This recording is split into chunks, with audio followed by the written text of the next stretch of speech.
Bapak, Ibu, dan saudaraku yang terkasih di dalam Tuhan Yesus, hari ini adalah hari Sabtu yang bertepatan dengan pesta pemberkatan Gereja Basilik Lateran. Memang semestinya dipestakan karena setelah ratusan tahun setelah Yesus wafat, murid-murid dan banyak orang Kristen atau yang percaya kepada Tuhan Yesus dikejar-kejar, dianiaya. Dan pada tahun itu, ketika pesta pemberkatan Gereja Basilik Lateran itu,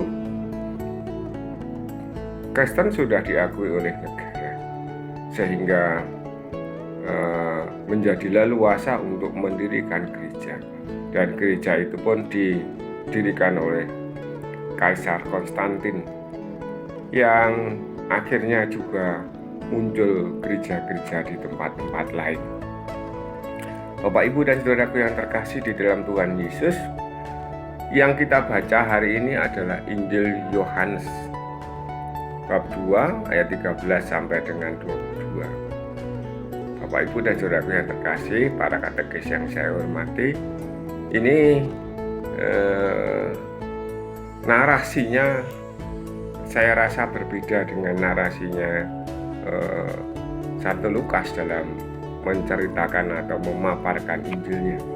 Kita akan mendengarkan ini, nanti coba kita perhatikan bahwa ada sesuatu yang berbeda, karena memang Santo Yohanes menuliskannya akhir-akhir atau lama setelah Lukas, Matius, Markus menuliskan Injil itu, sehingga bisa dipahami dari narasi yang ada di sana. Inilah Injil suci menurut Yohanes. Ketika sudah dekat hari raya Paskah orang Yahudi, Yesus berangkat ke Yerusalem.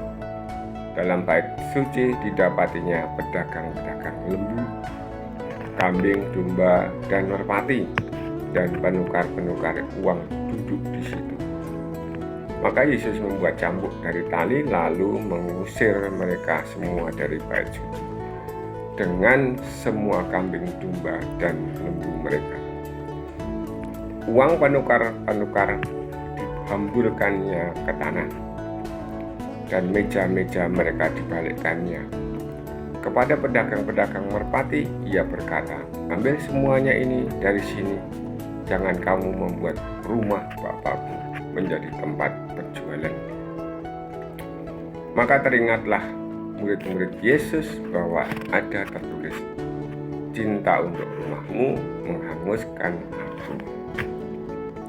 Tetapi orang-orang Yahudi menantang Yesus, katanya, "Tanda apakah dapat engkau tunjukkan kepada kami bahwa engkau berhak bertindak demikian?"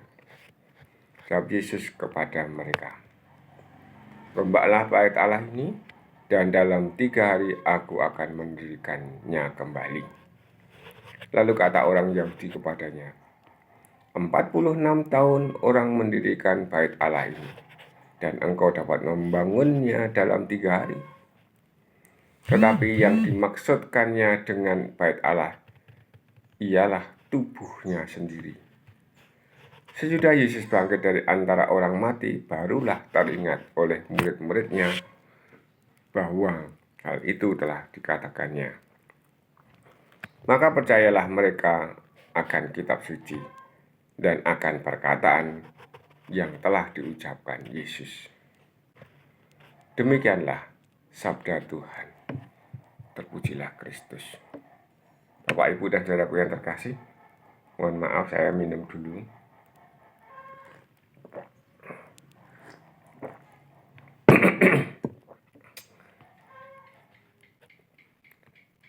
Injil hari ini berbicara mengenai bait Allah.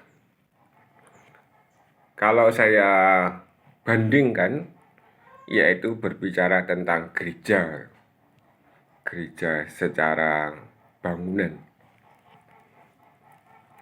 Ada banyak orang di depan gereja yang berjualan. Namun saya juga teringat bahwa di dalam gereja itu juga ada orang yang berjualan. Tapi jangan keras-keras ya. Mereka memanfaatkan kebutuhan gereja untuk mendapatkan uang. Maka dulu waktu saya pernah menjadi pengurus, saya mengatakan jangan pernah ada loh ya orang yang mencari uang di gereja. Karena suatu saat bisa saja terjadi kamu tidak dapat uang lagi dari situ. Bapak, Ibu, dan saudaraku yang terkasih di dalam Tuhan Yesus, apakah benar? Coba perhatikan gereja-gereja Bapak, Ibu, Saudara. Coba perhatikan. Coba pengurus-pengurus sudah anukah benar-benar menjadi pengurus yang baik? Bagaimana alur keuangan gereja itu sampai kepada suatu tujuan, misalnya pembelian pakaian untuk prodiakon, untuk misinar, untuk romo, lalu macam-macam hal di sana. Bagaimana kebutuhan-kebutuhan romo, kebutuhan-kebutuhan pastoran, dan seterusnya.